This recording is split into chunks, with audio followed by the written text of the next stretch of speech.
to go over to Andy Crane in the Cat's Whiskers studio.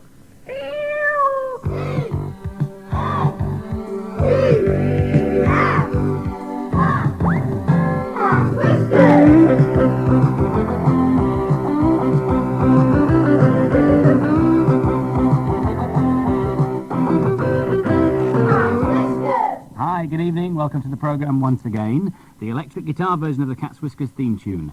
My favourite. But I wonder, what's your favourite version of our theme tune? If you have one, whether it's the sitar or the bagpipes or the penny whistle or anyone you've heard so far, then why not drop us a line, let us know, and we'll play it especially for you and give you a mention on the programme. Somebody who has dropped us a line is Christopher Dennison, and he says, I don't usually write to Cat's Whiskers. Well, I'm very glad that you started writing, Christopher. Thank you for your note. He enjoyed the serial When the Siren Wailed, and the Snow Queen as well, and said he even remembers when I was the birthday guest, which was quite a long time ago. His favourite birthday guest, however, was Roland Rat. But then again, as you are well aware, I'm used to being upstaged by a puppet. On the programme tonight, we'll be going back in time, meeting some dinosaurs alive here in Manchester. We also have some more tips for you if you're a budding author and fancy entering the Fast Forward Fiction Award. I'll be talking to Dick King-Smith a little later on. And we've episode 3 of The Call of the Wild, which is called The Toil of Track and Trail. But first, to the Marlene Marlowe Beast of Puddlethorpe Hall mystery. And judging by your letters to our postbag, Camilla's not proving very popular. Well, she's a nasty piece of work, isn't she? And she left Marlene in a bit of a predicament last week, sinking fast in the water with only a bar of soap and braces to help her. How will she cope? Let's find out.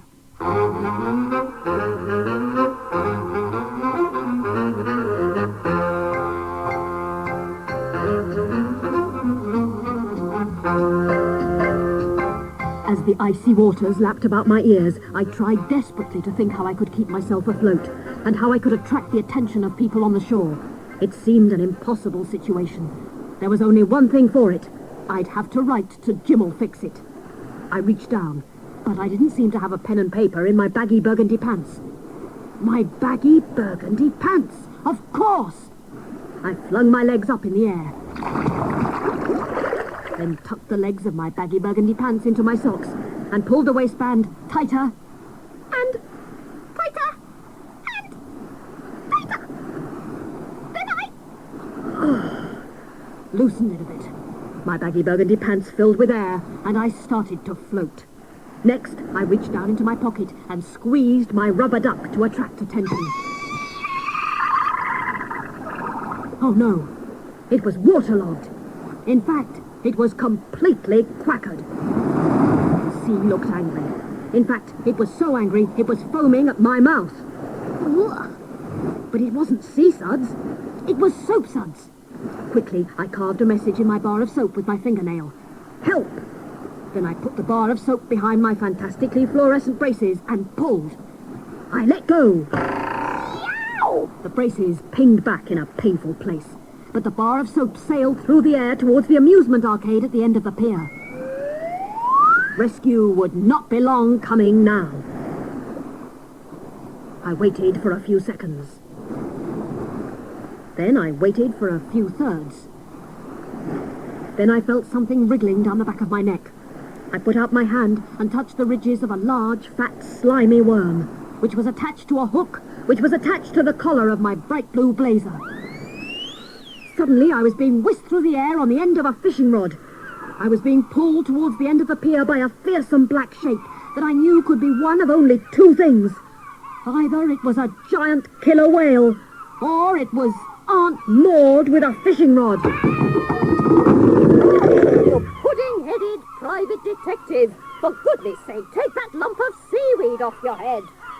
That's not a lump of seaweed. That's my pigtails. We got your message on the bar of soap.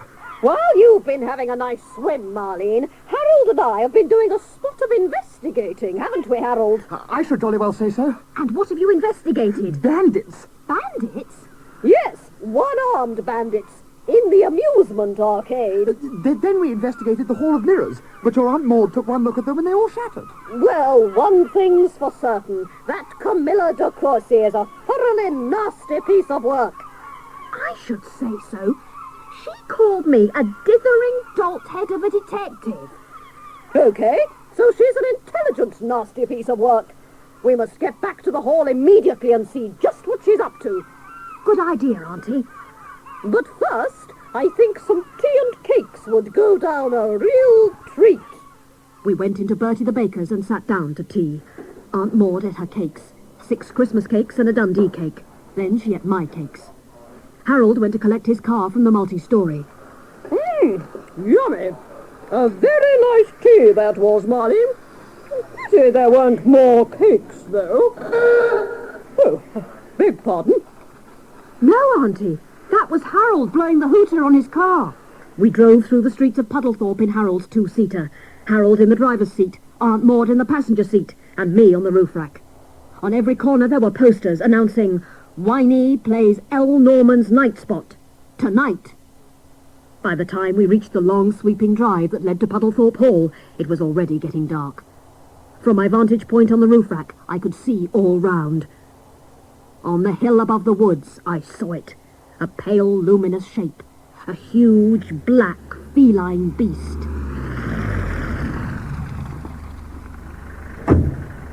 I say, Marlene, you look awful. You look pretty ugly yourself, Harold. What's the matter, Marlene? I've just seen it. The beast.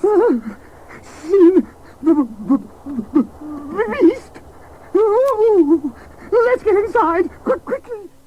Marlene, you look as if you could do with a drink. Oh, of course. Have a miss of me. Here. Thank you, Harold.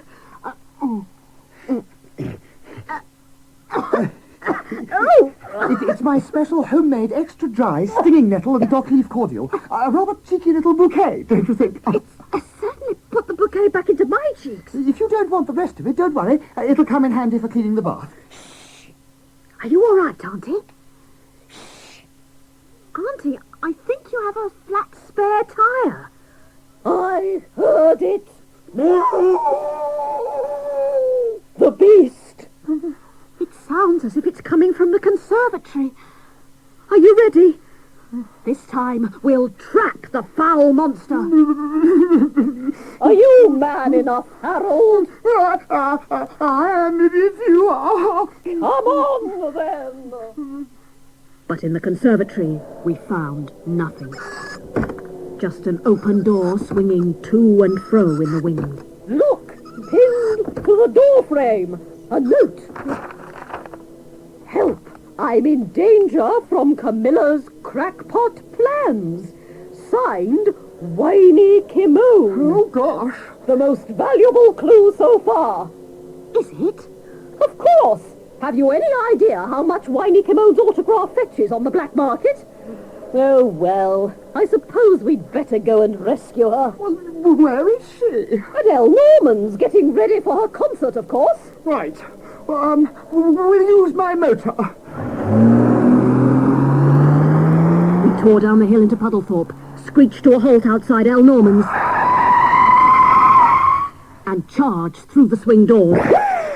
There, confronting us, was a great big hulk in a bow tie and dinner jacket. Hello. Hello.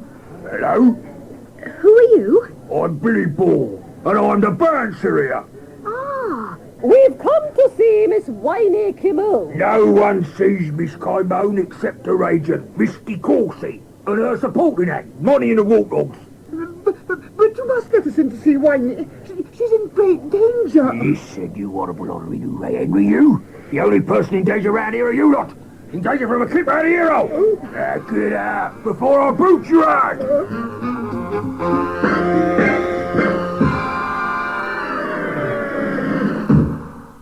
So how can Aunt Maud, Marlene and Harold get into Whiny's dressing room to save her from the dreadful Camilla? Any ideas? Well, drop me a line. I'd love to hear from you. Now, I knew when I became a Cat's Whiskers presenter that I was going to get to do lots of interesting and exciting things. But travel back in time? Experience the world 70 million years ago in the centre of Manchester? Sounds a bit odd, but it's true. Dinosaurs Alive is the exhibition. You may be able to hear the noise in here. And the first one that you see when you approach it is kind of lit in orange light, and it's a Tyrannosaurus Rex, the largest of the meat eaters, and he's looking at me, and it looks actually very scary. It's a very, very realistic, lifelike model. This is only a third size, though, and he's about 8 feet taller than I am. mean, if he was as... Gio, keep the noise down, please. If he was life-size, his head would be outside the ceiling somewhere. Let's move round a bit. We've met Tyrannosaurus. So this must be Brontosaurus. There's a big one and a little baby one, which is quite sweet. One of the largest land animals that ever lived. 80 feet long. That's probably 3 or 4 times the length of your house. Incredible. A very long neck, almost like a giraffe. And the best thing about these models is that they move, and they move so realistically that you could believe that they were real. The eyes move, the mouths open, the feet move on some of them. They kind of turn around and look at you, and it's really quite creepy. Another of the very famous dinosaurs that you see modelled in movies is the Triceratops, or the 3-horned face. It has the horns of a bull, and a horn on its nose, a bit like a rhinoceros, and a very loud noise. Now, this is a dinosaur that I've not come across before. This is the thick-headed lizard, or Pachycephalosaurus. I've been rehearsing that all day. He looks a bit like a Tyrannosaurus Rex, but on the top of his head he's got this huge dome-like thing, which you would imagine would contain a huge brain. But tragically, no. This animal had a brain probably slightly bigger than your fist. Go on, clench your fist. Now, that is the size of the brain of an animal when fully grown that was about 25 feet long. But he has the brain the size of your fist. Not a very bright animal. I think it's about time to talk to one of the men who is responsible for me being so frightened this afternoon. The man behind the Dinosaurs Alive exhibition. We'll have a chat to Alan Thompson. Alan, you're one of the men behind bringing Dinosaurs Alive to Manchester. Whose idea was it in the first place to build these great things? It was a group of scientists and artists and engineers got together and decided to recreate the dinosaurs. How long did it take, do you know? Each one of these models cost about £1 million and would take from start to finish about 6 months to put together. How do we know what sounds an animal who lived 70 million years ago made? Well, obviously nobody knows exactly what sounds animals that lived so long ago made. By listening to modern day reptiles and by assessing the size of the lungs and the diaphragm in these creatures, you can have a pretty good guess at the sounds they make. Which is your favourite dinosaur? I like Triceratops. I like the noise he makes. Amazing models. Alan, to explain how these dinosaurs are moving and frightening me so much. Well, very simply, instead of a skeleton, they have an aluminium and steel armature. Instead of joints, they have pneumatic pistons. And instead of muscles, they're fed compressed air. You can make this dinosaur's leg move by pushing this handle up. There his leg goes forward and back again. When I entered the Refuge Assurance building for the Dinosaurs Alive exhibition, we met Tyrannosaurus Rex, about a third of what his full size would have been. The last thing you see as you walk round is his leg, the size it would have been. I'm 6'1" tall, and I come up to the knee of this animal. I think if I met him on a dark night, I'd be pretty frightened. Well, if you'd like to see the dinosaur I wouldn't like to meet on a dark night, the Dinosaurs Alive exhibition is on in Manchester until February the 21st, and then it moves on to Edinburgh and Cardiff. But never fear if you can't get to the exhibition, because we've got loads of dinosaur stuff to give away in a Great Cats Whiskers competition. First prize is this book, The Dinosaurs of North America. Fantastic book. We have 2 second prizes. Dinosaur Masks, a book of pop-out dinosaur masks. Triceratops is in there, and so is Tyrannosaurus. So you'll enjoy making those. All we'd like you to do is draw a dinosaur in a prehistoric setting. Draw a dinosaur in a prehistoric setting and answer this very simple question. How many horns did the Triceratops have? How many horns did the Triceratops have? Answer that question, draw us a picture, and send it to us at the usual Cats Whiskers address. Birthday list time now, but first we've got to choose some music from our Purlitzer, of course, and we've just been to the Dinosaur Alive exhibition, so what better word than dinosaur? Now, how do you spell dinosaur? Hang on a second. D-I-N-O-S-A...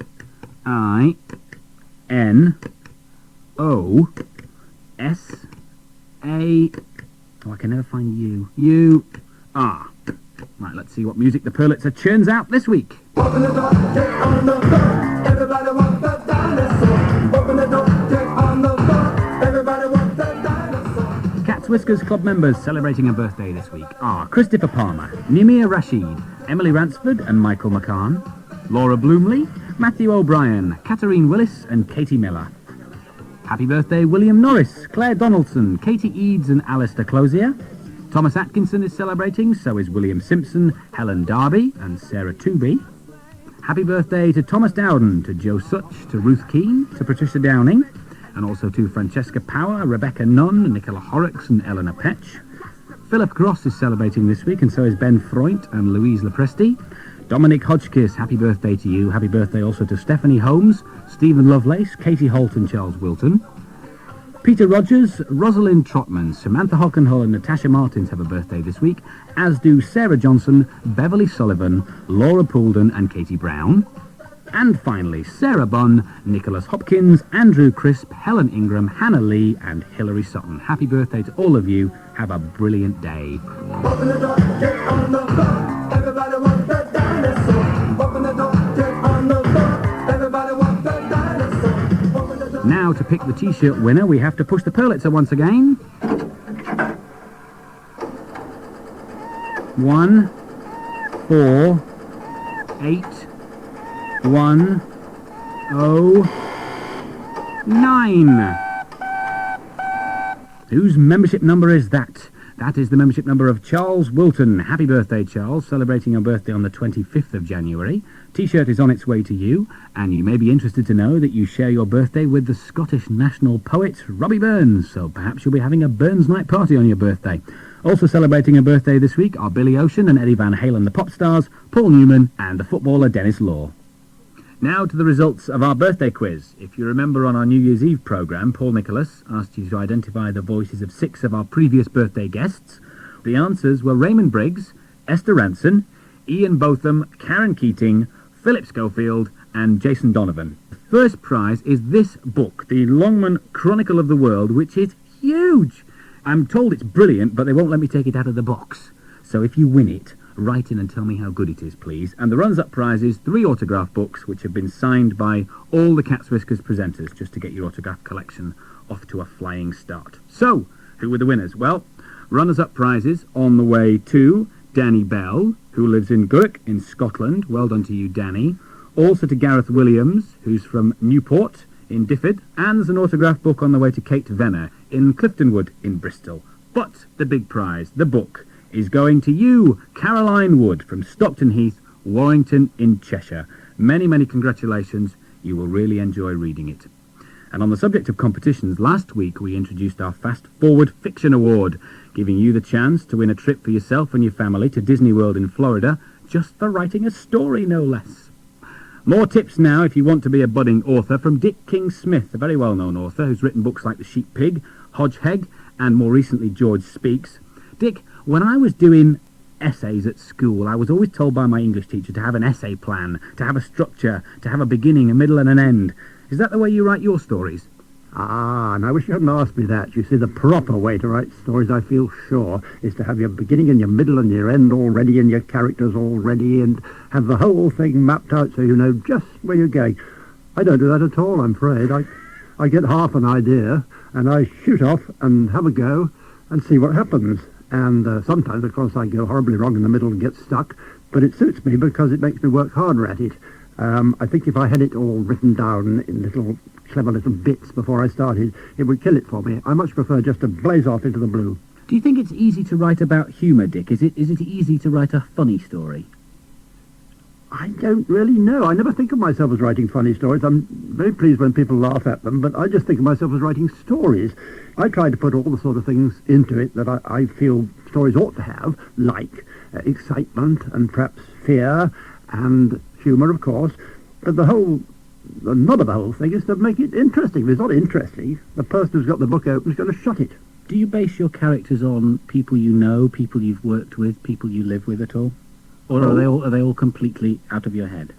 No, I have various friends of one sort or another who turn up as pigs or cats, or I don't tell them at the time usually, but some of them are there. But mostly they're animals, not peoply animals. And do you ever use members of your family? Yes, I do. I've got 10 grandchildren, and I wrote a book specifically about numbers 4 and 5 once, who are called William and Charlie. They're brothers, and they spent their entire lives fighting each other in a fairly amicable way, but they fight. And on one occasion they were having a jolly good scrap, and William, who is the elder, got off Charlie, upon whom he was standing, pulled him to his feet and said, Charlie, we really must stop this, because after all, we are friends and brothers. So I called the stories Friends and Brothers. That's a lovely story. Thanks very much, Dick.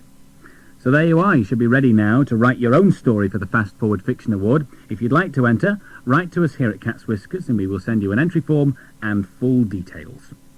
Staying with stories to episode 3 of The Call of the Wild. Tonight's episode, The Toil of Track and Trail.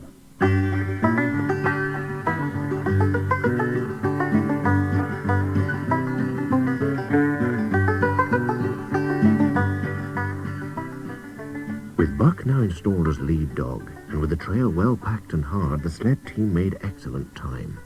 2 weeks after leaving Dawson Town, they dropped down the sea slope with the lights of Skagway Harbour at their feet.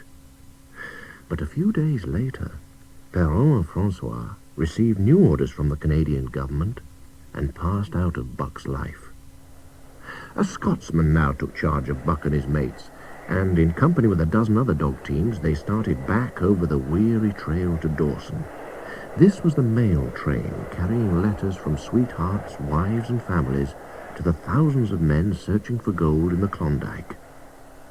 Each day was heavy, monotonous toil. The dogs were in poor condition when they made Dawson, and should have had at least a week's rest, but only 2 days later they set off on the return trip, loaded with letters for the outside world. The dogs were tired, the drivers grumbling, and to make matters worse, it snowed every day. All the dogs were suffering, but something had gone wrong with Dave. He became irritable and would sometimes cry out as if in pain. Before long, he was falling repeatedly in the harness. The driver took him out of the team to rest him and put Sol Lex in his place. But Dave couldn't bear that another husky should do his work. He floundered through the soft snow alongside the trail, trying to attack Sol Lex, and whining and crying with grief and pain. Next morning he was too weak to travel. He tried to drag himself to where the driver was harnessing his mates, but his strength left him. The last his mates saw of Dave, he lay gasping in the snow as they passed out of sight behind some trees. Here the train was halted.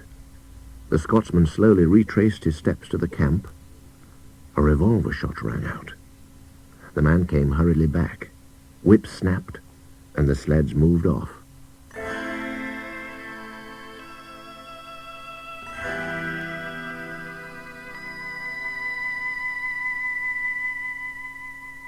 "30 days from the time it left Dawson Town, the mail train arrived at Skagway. The dogs were in a wretched state. The government now sent orders that fresh huskies were to be bought, and 4 days later Buck and his mates were sold. Their new owners were 3 Americans, Hal, Charles, and his wife Mercedes. They harnessed the dogs to a sled piled high with equipment. Hal cracked his whip. "Mush!" he shouted. "Mush on there!" The dogs strained hard, but were unable to move the sled. "Those dogs are weak as water," said an onlooker. "Plum took it out." "It might help, mister, if you broke the sled out," said another man. "Don't tell me my business," snapped Hal. Even so, he threw his weight against the sled and broke out the runners, which were frozen to the snow. At the next attempt, the sled moved off. But there was nothing lively about the dogs. Their hearts were not in the work, and they had no confidence in their new masters. They were soon proved right. The 3 had no order or discipline. Some days they made less than 10 miles. Other days they were too disorganized to get started at all. They grew ever more irritable and quarreled incessantly. Mercedes, sore and tired, now insisted on riding on the sled, adding to the load on the weak and starving animals. Buck staggered along at the head of the team as in a nightmare. The dogs were now like walking skeletons. If they fell down, Hal lashed them or beat them with a club until they tottered to their feet and staggered on. The first to go was Dub. One morning he simply did not wake up. Then came a day when Billy fell and could not rise. On the next day Kuna went, and but 5 of them remained.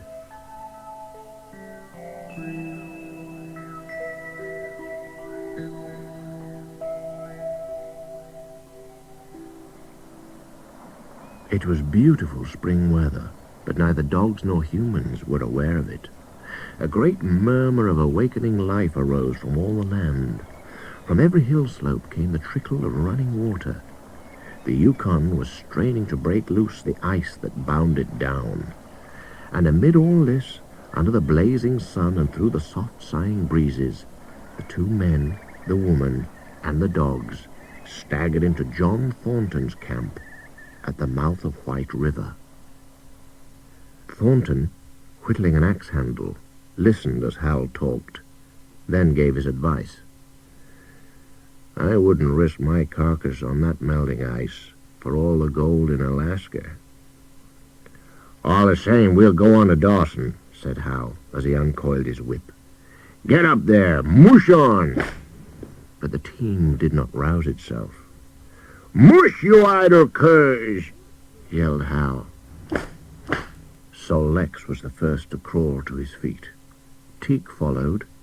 Joe came next, yelping with pain. Buck made no effort. He lay quietly where he had fallen. In rage, Hal took his club and began to rain blows on Buck, but Buck had made up his mind not to get up. So greatly had he suffered that the blows did not hurt much, and as they continued to fall upon him, the spark of life within flickered. It was nearly out. Everything seemed so far away. Suddenly, without warning, John Thornton uttered a cry and sprang upon Hal, hurling him backwards. Mercedes screamed. Charles was rooted to the spot. If you strike that dog again, I'll kill you, said Thornton in a choking voice. It's my dog, Hal replied. Get out of my way. He drew his hunting knife. Mercedes screamed again. Thornton rapped Hal's knuckles with the axe handle, knocking the knife to the ground. Then he stooped, picked it up himself, and with 2 strokes cut Buck's harness. Hal had no fight left in him. Keep the brute, mister, he said. He's no use to me. A few minutes later, Buck raised his head as the wretched party pulled away towards the river. Pike was leading, then came Joe, then Teak. Sol Lex was last. They were limping and staggering. The sled was 1/4 of a mile away, crawling along over the ice, when suddenly it seemed to tip up. Charles turned, made to run back, and then a whole section of ice gave way, and dogs and humans disappeared. A yawning hole was all that was to be seen. John Thornton and Buck looked at each other. You poor devil, said John Thornton, and Buck licked his hand.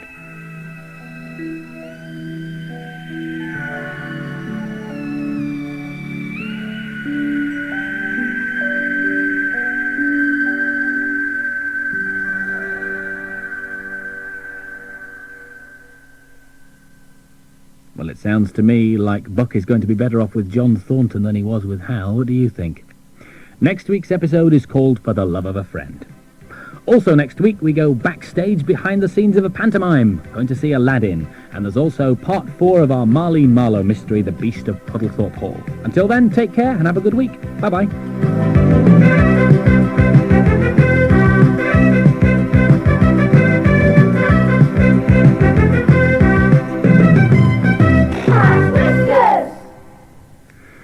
The Cat's Whiskers address is Cat's Whiskers, BBC, P.O. Box 40, Manchester M60 1FR.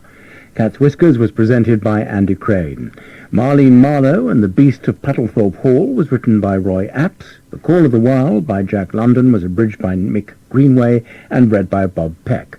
Others taking part were Anne Rosenfeld, Marlene SIDAWAY, Charles Simpson and John Bull. The researcher was Liz Roberts, and the programme was produced in Manchester by Mary KALEMKERIAN.